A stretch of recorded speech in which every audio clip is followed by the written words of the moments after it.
भारत के नागरिक के तौर पर आपको अपने मौलिक अधिकार जानना बहुत जरूरी है। आइए आज समझते हैं क्यों। हम पूरे दिन कोई ना कोई गतिविधि करते रहते हैं, जैसे कि भोजन करना, पानी पीना, पूजा करना, त्योहार और उत्सव मनाना, एक स्थान से दूसरे स्थान पर जाना, पढ़ना, सूचनाएं इकट्ठा करना, काम करना इत्यादि। हालांकि ये सूची बहुत लंबी है, पर क्या हमने कभी सोचा है कि इन सभी चीजों का आनंद हम बिना किसी रोकथाम के कैसे ले पा रहे हैं? क्या होगा अगर हमसे ये सारे अधिकार छीन लिए जाएं और हमें ये सब करने से रोक दिया जाए? ये सब इसलिए संभव है क्योंकि हमारा संविधान हम सभी को कुछ मूल अधिकार देता है और ये अधिकार सभी मनुष्यों के लिए बहुत जरूरी और मूलभूत हैं। हर किसी के विकास के लिए ये जरूरी है और इनके बिना एक सम्मानजनक जीवन की कल्पना भी नहीं की जा सकती। इसीलिए इन्हें मूल अधिकार कहा जाता है। इस वीडियो में हम इन्हीं मूल अधिकारों के बारे में जानेंगे। तो चलिए शुरू करते हैं। हमारे संविधान में 22 भाग हैं और इसके भाग 3 में मौलिक अधिकार शामिल किए गए हैं। ये अधिकार मानव जीवन के विभिन्न पहलुओं से संबंधित हैं, जो ये सुनिश्चित करते हैं कि व्यक्ति किसी भी प्रकार के भेदभाव या अन्याय से सुरक्षित रहे। हमारी प्रस्तावना में बताए गए समानता, न्याय और स्वतंत्रता के मूल्य इन अधिकारों के माध्यम से ही सुरक्षित हैं। राज्य प्रत्येक नागरिक के इन सभी अधिकारों की रक्षा करने के लिए बाध्य है और हम नागरिक के रूप में इन अधिकारों के उल्लंघन होने पर राज्य के खिलाफ खड़े हो सकते हैं। यदि हम मौलिक अधिकारों की संरचना पर नजर डालें तो इन्हें मुख्य रूप से 6 श्रेणियों में बांटा गया है। समानता का अधिकार, स्वतंत्रता का अधिकार, शोषण के विरुद्ध अधिकार, धार्मिक स्वतंत्रता का अधिकार, सांस्कृतिक एवं शैक्षणिक अधिकार, संवैधानिक उपचारों का अधिकार। आइए प्रत्येक श्रेणी को हम और विस्तार से समझते हैं। अनुच्छेद 14 से 18 तक हमें समानता का अधिकार दिया गया है, जिसका अर्थ है कि कानून की नजर में सभी नागरिक एक समान हैं। जाति, वर्ण, लिंग, धर्म या जन्म स्थान के आधार पर किसी व्यक्ति के साथ किसी भी तरह का भेदभाव नहीं किया जाएगा।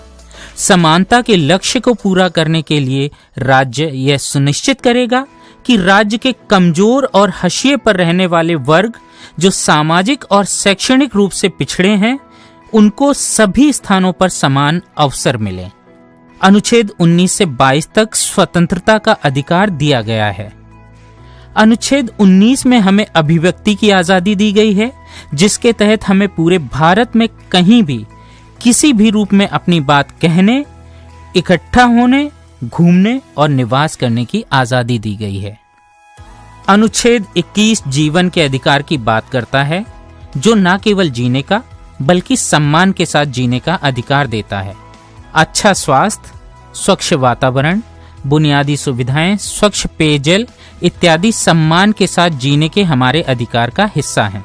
इसके अलावा अनुच्छेद 21A के तहत हमें 6 से 14 वर्ष तक की आयु के बच्चों के लिए अनिवार्य शिक्षा का अधिकार भी प्राप्त है।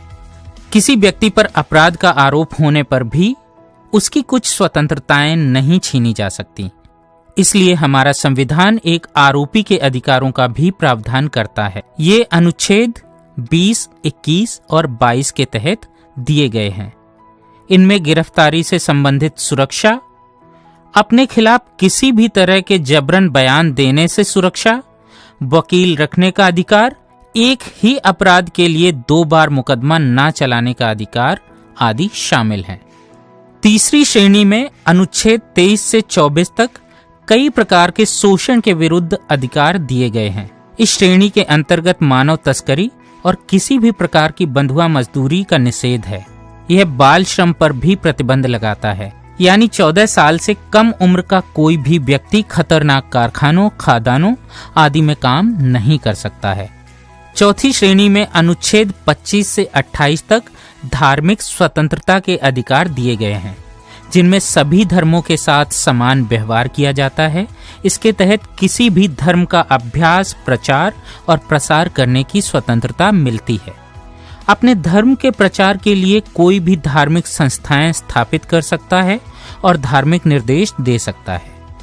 5वीं श्रेणी में शामिल अनुच्छेद 29 और 30 सांस्कृतिक और शैक्षणिक अधिकारों से संबंधित हैं। यह उन अल्पसंख्यकों के अधिकारों की रक्षा करता है जिनकी अलग संस्कृतियां, भाषाएं और लिपि है। यह धार्मिक और भाषाई अल्पसंख्यकों को अपनी पसंद के शैक्षणिक संस्थान स्थापित करने का अधिकार भी प्रदान करता है। अधिकारों की ये 5 श्रेणियां बहुत महत्वपूर्ण हैं, लेकिन हम ये भी जानते हैं कि कई बार इनका उल्लंघन भी होता है। इसलिए इन अधिकारों की सुरक्षा को सुनिश्चित करने के लिए हमारे पास एक और अधिकार है जो अनुच्छेद 32 के तहत दिया गया है। इसे संवैधानिक उपचार का मौलिक अधिकार कहते हैं। यह अनुच्छेद हमें हमारे मौलिक अधिकारों के किसी भी उल्लंघन के मामले में सीधे सर्वोच्च न्यायालय के पास जाने का अधिकार देता है। मौलिक अधिकार जीवन के सभी महत्वपूर्ण पहलुओं को कवर करते हैं और नागरिकों के लिए सबसे शक्तिशाली उपकरणों में से एक हैं। इन अधिकारों को लेकर कई संघर्ष किए गए, जैसे महिलाओं ने सबरीमाला मंदिर में प्रवेश के लिए संघर्ष किया, रतलाम के लोगों ने स्वच्छ पर्यावरण और उचित जल निकासी के लिए संघर्ष किया, बॉम्बे के निवासियों ने फुटपाथ निवासियों के पुनर्वास के अधिकार के लिए संघर्ष किया, LGBTQI समुदाय के लोगों ने अपने अधिकारों के लिए संघर्ष किया इत्यादि। एक नागरिक के रूप में हमें अपने और लोगों के अधिकारों के लिए खड़ा होना चाहिए। ध्यान रखें, ये अनुच्छेद एक दूसरे से स्वतंत्र नहीं हैं, बल्कि आपस में जुड़े हुए हैं। मतलब ये है कि बिना उचित कारण बताए आप किसी पर भी प्रतिबंध नहीं लगा सकते हैं, क्योंकि इससे उनका स्वतंत्रता और सम्मान के साथ जीने का अधिकार प्रभावित होता है। इसके अलावा ये अधिकार पूर्ण नहीं है। राज्य द्वारा इन अधिकारों पर कुछ प्रतिबंध लगाए जा सकते हैं, लेकिन याद रखें, ये केवल उचित प्रतिबंध ही हो सकते हैं। उदाहरण के लिए हमें विरोध करने का अधिकार है, लेकिन इस अधिकार का उपयोग करते समय हम दूसरों को या उनकी संपत्ति को नुकसान नहीं पहुंचा सकते। ऐसे किसी भी काम पर रोक है और ऐसा करने पर दंड का भी प्रावधान है। तो इसी तरह हर दिन अपने अधिकारों का आनंद लेते रहें। आप एक नागरिक हैं और ये अधिकार आपके लिए हैं। साथ ही इस बात का भी ध्यान रखें कि आप या किसी और के अधिकारों का उल्लंघन ना किया जाए।